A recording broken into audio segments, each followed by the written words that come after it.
আগা গোড়া একটা শিরকি পরিবেশ উনি জন্মগ্রহণ করেছেন। উনি ছাড়া ওই তল্লাটে একজনও আল্লাহর উপর বিশ্বাসী নাই। কল্পনা করতে পারেন?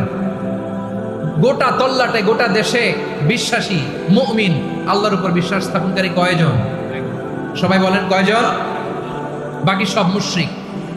বাকি সব মুশরিক নিজের সাথে নিজে শক্ত বোঝাপড়া করে, অ্যানালজি করে, সেলফ কনভারসেশন করে উনি মহা সত্যের সন্ধান পেয়েছে।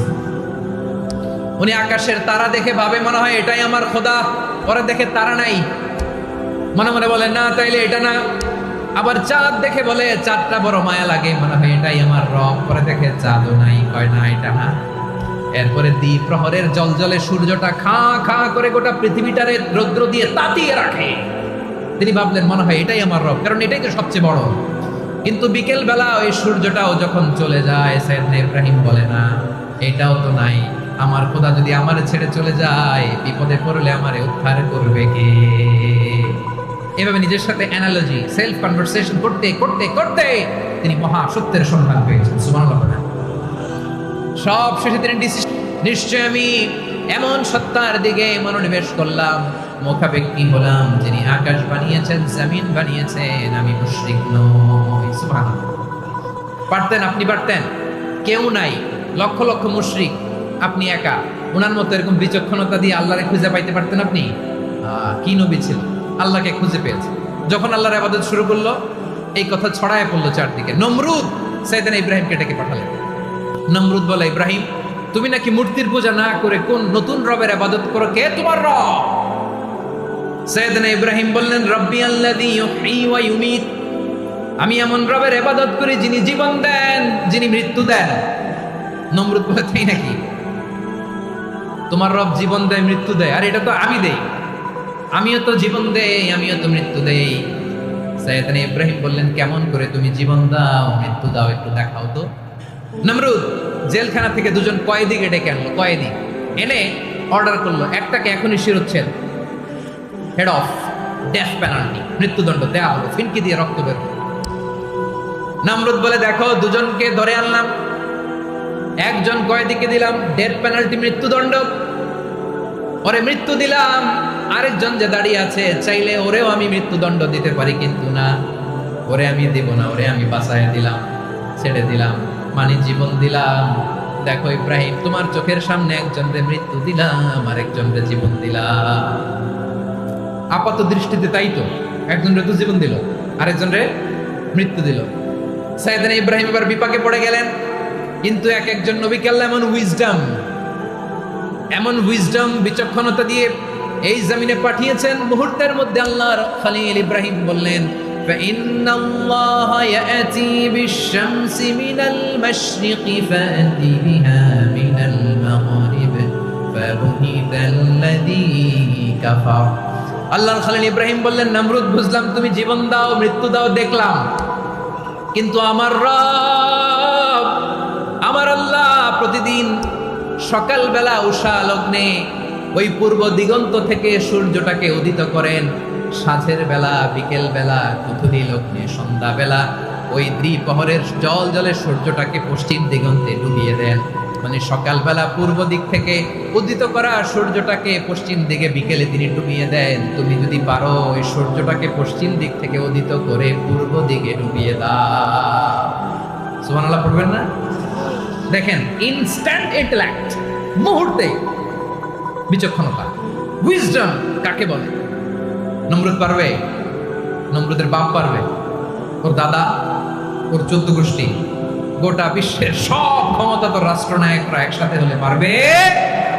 ফাবুহিতাল্লাযী কাফার পারে নাই, ব্যর্থ হয়েছে। এবার তেলে বেগুনে জ্বলে উঠেছে, রেগে মেগে আগুন বলে, ফালকুহু ফিল জাহিম। ওর সাথে তর্ক নাই, না পেরে এবার এটারে আগুনে ফেলা। বিশাল বিশাল গাছ কেটে লাকড়ি এনে আগুনের কুণ্ডলি বানানো হলো, দাও দাও দাও দাও করে আগুন জ্বলে। আল্লাহর খলিল ইব্রাহিমকে আগুনে নিক্ষেপ করা হবে। আল্লাহর খলিল সাইয়েদনা ইব্রাহিমের হাতের মধ্যে রশি দিয়ে টাইট করে বাঁধা হলো, পায়ের মধ্যেও টাইট করে রশি দিয়ে বাঁধা হলো। আল্লাহর খলিল ইব্রাহিমকে আগুনের কুণ্ডলির মধ্যে ফেলা হবে। ওমিয়া, আপনি যে বিপদের কারণে ভয় পান, হতাশ হন, এটা কোনো বিপদ ওনার বিপদের সামনে? পটুয়াখালী আওয়াজ করে বলুন, সৈয়দনা খলিল ইব্রাহিমের বিপদের সামনে আমাদের বিপদগুলো কোনো বিপদ, এটা কোনো বিপদই না, এটা কোনো বিপদই না। হাত পা বেঁধে টাইট করে নিক্ষেপ করা হবে, সিম্পলি ফেলা যাবে না, কারণ দাও দাও করে দ্য ব্লেজিং ফায়ার, এমন আগুনের কুণ্ডলি, কাছে যাওয়া যায় না, আগুনের উত্তাপে নিক্ষেপ করা হবে। হাতে রশি বেঁধে পায়ে রশি বেঁধে আল্লাহর খলিল ইব্রাহিম আলাইহিস সালামকে আগুনের মধ্যে নিক্ষেপ করা হবে। এটার বলে অগ্নি পরীক্ষা। উনি অগ্নি পরীক্ষার সম্মুখীন হয়েছে, এজন্য কঠিন পরীক্ষাকে আমরা অগ্নি পরীক্ষার সাথে তুলনা করি, ঠিক কিনা? সাইয়েদনা জিবরাইল এসে বললেন, ও আল্লাহর খলিল, ওরা তো আপনার হাতও বেঁধে ফেললো, পাও বেঁধে ফেললো, নড়াচড়ার সুযোগ নাই, বলেন আমি জিবরিল ফেরেশতা আপনার জন্য কি করতে পারি? আল্লাহর খলিল ইব্রাহিম বলেন, ও জিবরাইল, তোমার কাছে আমার কোনো চাওয়া পাওয়া নাই। সুবহানাল্লাহ বলেন। তোমার কাছে বলার কিছু নাই, তোমার সাহায্যের আমার দরকার নাই। সাইয়েদনা ইব্রাহিম আলাইহিস সালামকে হাতে পায়ে রশি বেঁধে হাত পা বাঁধা অবস্থায় জ্বলন্ত অগ্নিকুণ্ডে যখন নমরুদের দলবল নিক্ষেপ করবে, আল্লাহর খলিল কিভাবে নিজেকে আল্লাহর কাছে সঁপে দিয়েছেন পটুয়াখালীর ভাইরা খেয়াল করে শুনুন। হাত পা বেঁধে আল্লাহর খলিলকে যখন নিক্ষেপ করা হবে, তিনি মুখ ফুটে বলে ফেললেন, হাসবুনাল্লাহু ওয়া নি'মাল ওয়াকিল। হাসবুনাল্লাহু ওয়া নি'মাল ওয়াকিল, আমার জন্য আল্লাহই যথেষ্ট, আমার জন্য আল্লাহই যথেষ্ট, তিনি আমার সবচেয়ে বড় গার্ডিয়ান, তিনি আমার সবচেয়ে বড় অভিভাবক। জিব্রাইলের সাহায্যে রফারকে ফিরিয়ে দিলেন, দুনিয়ার বুকে কারো কাছে কিছু বলেন নাই, মুখ ফুটে বলেছেন হাসবুনাল্লাহ।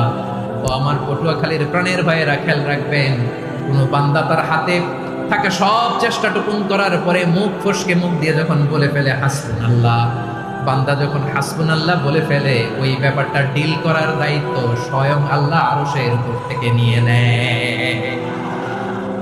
আপনি যখন বলে ফেলবেন হাসবুনাল্লাহ, এটা ডিলিং করবে কে তখন? চিল্লায় বলেন না, তিনি কে?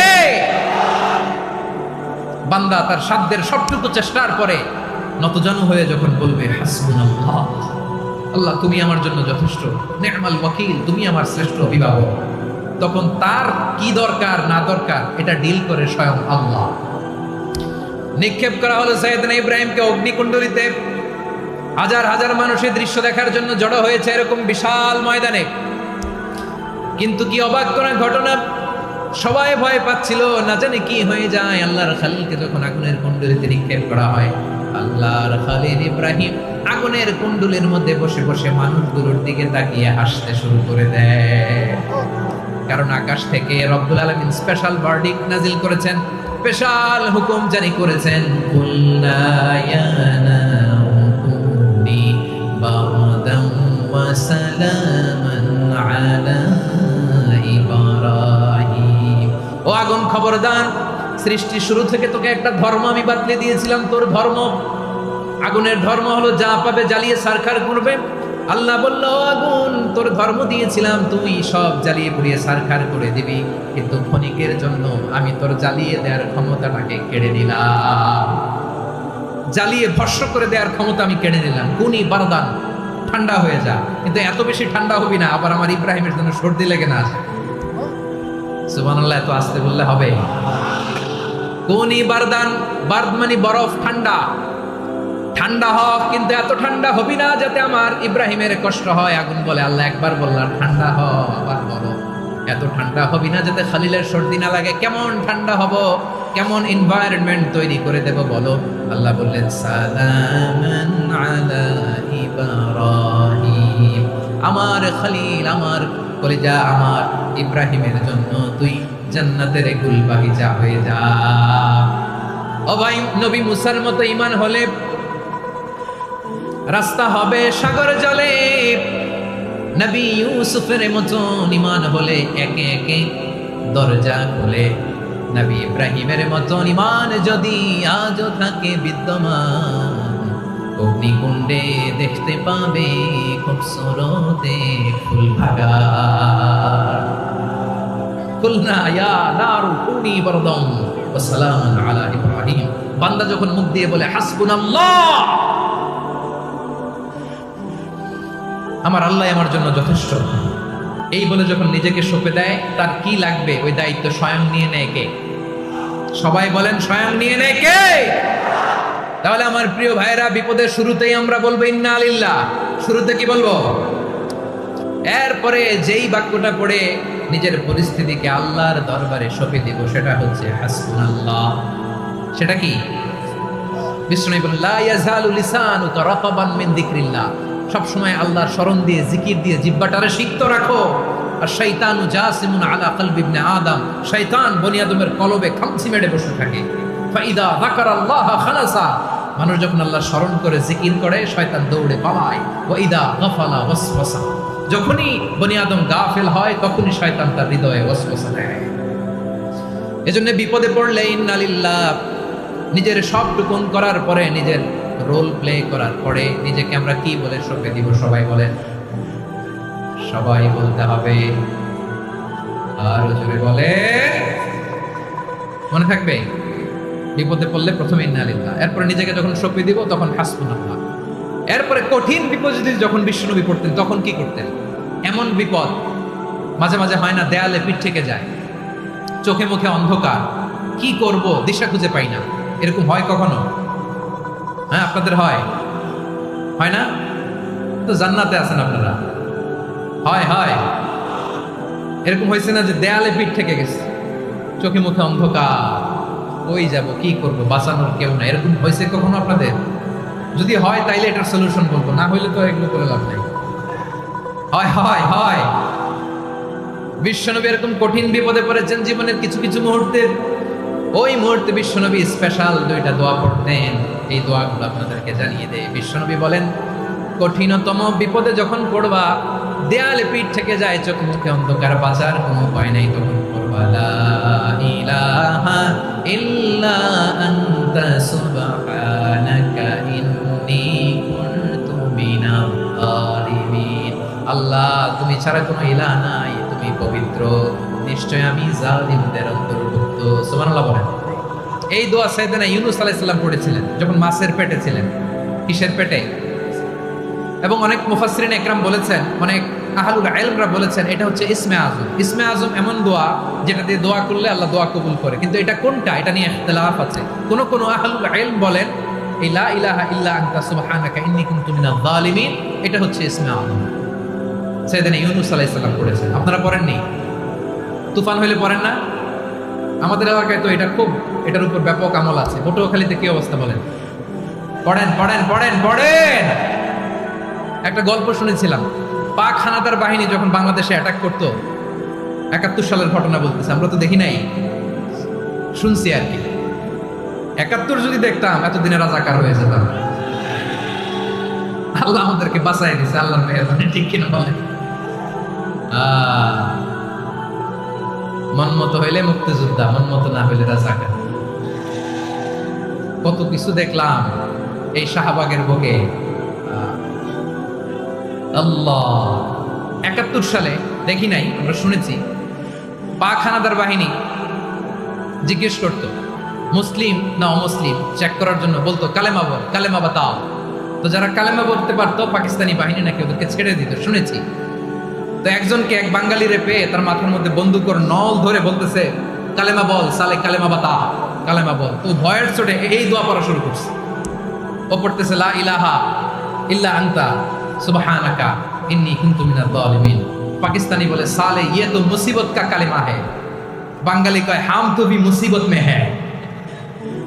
পাকিস্তানি বলে বেটা কোন দোয়া বললি, এটা তো মুসিবতের কালেমা। কয় আমিও তো মুসিবতে আছি, আমার মাথার মধ্যে বন্দুক ধরে তুমি আমার কালেমা জিজ্ঞেস করো, এখন কোনটা কালিমা আর কোনটা কি দোয়া, আমার হুঁশ আছে নাকি? প্রিয় ভাইরা, আসলে এটা দুআউল মুসিবা, বিপদে পড়লে এই দোয়া পড়তে হয়। লা ইলাহা ইল্লা আনতা সুবহানাকা ইন্নী কুনতু মিনাল যালিমিন। এটা পড়বেন আপনারা। এই দোয়া পড়ে সাইয়েদনা ইউনূস আলাইহিস সালাম মাছের পেট থেকে রক্ষা পেয়েছিলেন। রক্ষা করেছিল কে? তুমি ইউনূস নবী রে যখন খাইলো মাছেতে গিলিয়া, ফেরেশতা পাঠাইয়া দিলে ইসমে আযম দিয়া। প্রাণে ছিল যাহার ভয় সেথা পাইল আশ্রয়, প্রাণে ছিল যাহার ভয় সেথা পাইল আশ্রয়। মাছের পেট হতে সে যে পেল পরিত্রাণ। আল্লাহু আল্লাহু তুমি জাল্লে জালালুহু শেষ করা তো যায় না গে তোমার গুণগান। আল্লাহ আল্লাহ সুবহানাল্লাহ পড়েন। লা ইলাহা ইল্লা আনতা সুবহানাকা ইন্নী কুনতু মিনাজ জালিমিন। বিষ্ণুই বললেন, দেয়ালে পিঠ থেকে গেলে, চোখে মুখে অন্ধকার, বাঁচার কোনো উপায় নাই, তখন এই দোয়াটা করতে হবে। এই দোয়া পড়ে আল্লাহর কাছে ফরিয়াদ করলে বিপদ মুক্ত করবেন কে? কেন এই দোয়াটা আল্লাহর কাছে বড্ড প্রিয় জানেন ভাইরা? কারণ এই দোয়ার মধ্যে তিনটা জিনিস আছে। আমি যেরকম আঙ্গুল উঁচু করেছি এরকম করেন তো। তিনটা। কয়টা? তিনটা। এক নম্বরে হচ্ছে তাওহীদ, দুই নম্বরে তাসবিহ, তিন নম্বরে তাকরীর। আই রিপিট, আবারও বলছি, এক নম্বরে তাওহীদ, দুই নম্বরে তাসবিহ, তিন নম্বরে তাকরীর। এই দোয়াটা আল্লাহর কাছে এত পছন্দনীয় কারণ এই দোয়ার প্রথম অংশে আছে তাওহীদ, আল্লাহর একত্ববাদের ঘোষণা। লা ইলাহা ইল্লা আনতা, ও আল্লাহ আপনি ছাড়া কোনো ইলাহ নাই, উপাস্য নাই। এই কথা বললে আল্লাহ বড় খুশি হয়ে যায়। সুবহানাল্লাহ পড়েন। এই দোয়ার দ্বিতীয় অংশে আছে তাসবিহ, মানে আল্লাহর প্রশংসা, প্রশংসা সূচক বাণী। সুবহানাক সুবহানাক সুবহানাক, ও আল্লাহ আমি আপনার পবিত্রতা ঘোষণা করছি। সুবহানাক, এই কথা শুনলেও আল্লাহ খুশি হয়ে যায়। সুবহানাল্লাহ পড়েন। এই দোয়ার তৃতীয় অংশে আছে তাকরীর। তাকরীর মানে পাপের স্বীকৃতি। তাকরীর মানে কি? তাকরীর মানে পাপের স্বীকৃতি। এই দোয়ার তৃতীয় অংশে আছে ইন্নী কুনতু মিনাল জালিমিন, ও আল্লাহ আমি জালিমদের অন্তর্ভুক্ত। আল্লাহ আল্লাহ আমি জালেম, আল্লাহ আমি ভুল করেছি, অন্যায় করেছি, আল্লাহ আমি জালিমদের অন্তর্ভুক্ত। এই পাপের স্বীকৃতি, অ্যাকনোলেজমেন্ট আল্লাহ বড় পছন্দ করে। যখন আল্লাহর কাছে আপনি ছোট হবেন, ছোট হতে হতে যত ছোট হবেন ওই দৃশ্যটা দেখতে আল্লাহ বড় পছন্দ করে। সুবহানাল্লাহ বলে। তিন নম্বর অংশ ইন্নী কুনতু মিনাজ জালিমিন, আল্লাহ আমি জালেমদের অন্তর্ভুক্ত। সাইয়েদনা আদম আলাইহিস সালাম ভুল করে যখন নিষিদ্ধ গাছের ফুল খেয়ে ফেললেন, ফল খেয়ে ফেললেন, আল্লাহ বললেন আদম ক্ষমা পেতে চাইলে তুমি আর হাওয়া মিলে স্বীকৃতি দাও, পাপের স্বীকৃতি আর পড়ো। রব্বানা যালামনা আনফুসানা ওয়া ইল্লাম তাগফির লানা ওয়া তারহামনা লানাকুনান্না মিনাল খাসিরিন। ও আল্লাহ আমি আদম আর হাওয়া যালামনা আনফুসানা, আমরা আমাদের নফসের উপর বড্ড জুলুম করেছি। আল্লাহ ওয়া ইল্লাম তাগফির লানা ওয়া তারহামনা, আপনি যদি ক্ষমা না করেন, আপনি যদি দয়া পরবশ না হন, আপনি যদি রহম না করেন, আমরা তো ক্ষতিগ্রস্তদের মধ্যে শামিল হয়ে যাব। এই দোয়া করার সাথে সাথে সাইয়েদনা আদম আর হাওয়া আলাইহিস সালামকে ক্ষমা করে দিলেন কে? তাহলে এই দোয়ার তিন নম্বর অংশ তাকরীর, এটা আল্লাহ বড্ড পছন্দ করে। আমার কলিজার টুকরা ভাইয়েরা, গুনাহ করে শিকার যেতে হবে, এটা আল্লাহ ভালোবাসেন। সাইয়েদনা আবু বকর রাদিয়াল্লাহু তাআলা আনহু বিষ্ণু ইসলামকে বলেন, ইয়া রাসূলুল্লাহ আল্লিমনি দুআআন আদউ বিহি ফি সালাতি, নবী হে আপনি আমার এমন একটা স্পেশাল দোয়া শিখায় দেন যে দোয়াটা আমি নামাজে পড়ব। নবী বললেন, তাহলে তুমি পড়ো আল্লাহুম্মা ইন্নী যালামতু নাফসি যুলমান কাসীরান ওয়া লা ইয়াগফিরুয যুনুবা ইল্লা আনতা ফাগফিরলি মাগফিরাতাম মিন ইনদিকা ওয়ারহামনি ইন্নাকা আনতাল গফুরুর রহিম। সুবহানাল্লাহ। সালাম ফেরানোর আগে পড়েন, কথা কয় না, পড়েন পড়েন। ও আবু বকর, নামাজে যদি দোয়া করতে মনে চায় এই দোয়াটা পড়বা, আল্লাহুম্মা ইন্নী যালামতু নাফসি, আল্লাহ জুলুম করেছি আমার নফসের উপর, যুলমান কাসীরা, অনেক জুলুম, ওয়া লা ইয়াগফিরুয যুনুবা ইল্লা আনতা, আপনি ছাড়া এই জুনুব, এই পাপ ক্ষমা করার দ্বিতীয় কোনো রব নাই। আছে? আল্লাহ ছাড়া আমাদের গুনাহ আর কে কে ক্ষমা করতে পারে বলেন তো? কে পারে? কে? এজন্য আল্লাহরে বলবেন, আল্লাহ আমি ছাড়া তোমার গোলামের অভাব নাই। ও আমার রব, আমি ছাড়া এই জমিনের বুকে তোমার গোলামের অভাব নাই, কিন্তু তুমি ছাড়া তো আমার দ্বিতীয় কোনো রব নাই। পারবেন বলতে? পারবেন? চোখের পানি ছেড়ে আল্লাহরে বলবেন, আল্লাহ তুমি আমার রব, তুমি আমার সব। কি বলবেন? আল্লাহ আমারে রব। সবাই বলুন, আল্লাহ আমারে রব, দমে দমে তোর মনে তারিও রব, আল্লাহ আমারে রব। আল্লাহরে বলেন, আল্লাহ তুমি আমার রব, তুমি আমার সব। আল্লাহ আমি ছাড়া এই জমিনে তোমার গোলামের অভাব নাই, তুমি ছাড়া আমার দ্বিতীয় কোনো রব নাই। এ কথা বলে চোখের পানি ছেড়ে আল্লাহরে স্বীকৃতি দেন, আল্লাহ আমি পাপী, আল্লাহ জামিনে আমার চেয়ে বড় পাপী আর কেউ নাই। ওযু করে সিজদায় লুটিয়ে পড়ে চোখের পানি ছেড়ে আল্লাহরে পাপের স্বীকৃতি দেন, আল্লাহ এমন কোন জুলুম নাই, গুনাহ নাই আমি করি নাই, সগীরা কবিরা, জেনে না জেনে, ইচ্ছায় অনিচ্ছায়, শিরকি বেদাতি সব গুনাহ করেছি। আল্লাহ, আকাশের নিচে জমিনের উপরে আমার চেয়ে বড় গুনাহগার আর কেউ না।